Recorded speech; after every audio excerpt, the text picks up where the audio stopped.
England was invaded in 1066 by the Normans, by William the Conqueror. And that was a very significant moment in the life of this country. It's in fact the only time it's been invaded. Being an island has certain advantages. So Walsingham predates the Norman invasion. So Walsingham is an Anglo-Saxon shrine. And the king at the time was St. Edward the Confessor. And there was, as I've said, this great devotion to the Mother of God. And there was this woman called Richeldis, and Richeldis was the lady of the manor. So she was from the most senior family in this area. And she had a great devotion to the Mother of God, which would have been completely in keeping with the tradition of the dowry. And she wanted to do something to honour the Mother of God. And the story is that Our Lady asked her to build a replica of the Holy House in Nazareth. Now, this is the Holy House, not of Jesus, Mary and Joseph. It's the Holy House of Joachim and Anne, who lived in this house with their daughter, Mary. And it's the place where the Annunciation took place. People often confuse this, but it's where the Annunciation took place. And so the story is that Our Lady took Richeldis in spirit to Nazareth to show her this place. And she came back and she started to build on exactly the same proportions as the Holy House in Nazareth. As she builds, it doesn't fit together. She can't get it right. Her builders, her workmen are there, they just don't get it right. They put it together, it doesn't fit. So the story is that Richeldis spent the night in prayer, seeking to know what to do. And the next day, when they all came back, the house had been moved and rebuilt perfectly. As it says, as no human hands could put it together. And that became the Holy House. And Richeldis gave the house to her son, and her son went off to the Crusades. And so he left the shrine to one of the local priests called Edwy.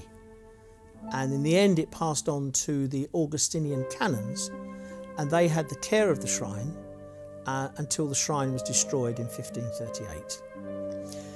So all during that period of time, people started to come. First of all, it would have been local people would have come. Now, the remarkable thing, of course, there were no methods of communication in those days. There was nothing at all. There was no post, there was nothing at all. It was all by word of mouth. So for a shrine to grow to the extent that Walsingham grew, there is obviously something very profound happening here. And one of the reasons in particular why Walsingham would have become very well known is because of the early visits of a number of the kings and queens of England. And it became very quickly a royal shrine. Not royal in the sense that they ran it, but royal in the sense that they had royal patronage. So King Henry II visited 13 times. And it's known that he paid for a crown, a golden crown, to be placed on the statue. So of course, once you have royal patronage, it's a way of communicating. There's obviously the network of the royal influence across the country. So people started to come, and it was well known. A few years ago, we had along the high street, all the houses we had the different coats of arms, of flags of all the royal visitors to Walsingham. Because Walsingham probably has had more royal visitors coming to Walsingham rather than lots of royal visitors pass through places all the time, but actually coming to Walsingham than almost any other village in England. So the shrine grows, the priory is built around the Holy House, and Walsingham has this reputation for a place of healing, a place of great miracles. People come from all over. They start coming from Europe. They come from other countries in the British Isles. There's the story of one of the Scottish kings who asked for a safe passage from the Scottish border to come and visit, to come on pilgrimage to Walsingham. So Walsingham grows. and becomes known as one of the great pilgrim centres of Christendom, with Jerusalem, Rome, Compostela and Walsingham, and of course Walsingham being the only one to the Mother of God. That takes us to 1538. Great shrine, thousands of pilgrims, famous visitors. Erasmus, the great Dutch scholar, was studying in Cambridge. He came on pilgrimage. He was a great friend of St Thomas More, and he came here. And Erasmus was known for having a very sharp tongue and being quite critical of things. But his description of Walsingham is the best description we've got of what it was at the time, and it's a beautiful description of the shrine here of Our Lady.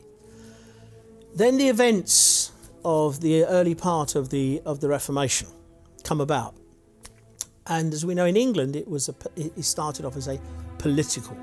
This was about the fact that King Henry VIII needed to have an heir. But Henry considered himself a good Catholic, and so he came on pilgrimage, and he came on pilgrimage twice to Walsingham, and he came with his queen, his first queen, Queen Catherine of Aragon. And Catherine of Aragon was known to have a great devotion to Our Blessed Lady. So he came on pilgrimage, he came twice, and he walked barefoot from the Slipper Chapel. He stayed in East Barsham Hall, which is the next village along, and the house where he stayed in is still there. And he walked here to the shrine and came and visited. And indeed, he left money for candles to be burnt at the shrine. And those candles were burning up to the day when the shrine was destroyed. What happens then is that Thomas Cromwell, who replaced Thomas More, becomes the king's henchman. And he goes around and is involved with this tragedy in English history, which was the dissolution of the monasteries. A whole way of life that wasn't just a religious life, it was a life of supporting the community, it was a way of bringing the economy, it was a way of looking after the poor, the travellers, the sick. That was completely destroyed. And the whole landscape of England changed. In 1538, Walsingham received a visit from the King's Commissioners, and as we understand it, the statue was taken, and with other statues of Our Lady were burned in Chelsea on the site of St Thomas More's house. St Thomas More hadn't been martyred by this stage. And so there we believe that's the end of the story. Rumours abound, and still do, that the statue wasn't burnt, it was hidden, and the substitute was sent to London. We don't know.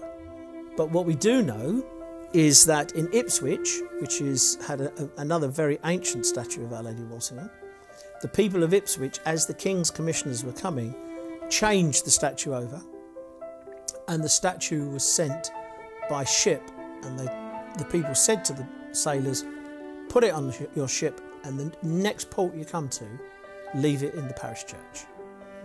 And that statue ended up in Nettuno, which is in Italy, just south of Anzio.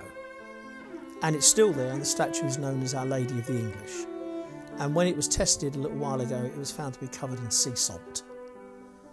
So who knows? We await. Who knows whether Our Lady of Walsingham is still with us? But the story, the very clear story, is that they were burned in Chelsea. We shall see.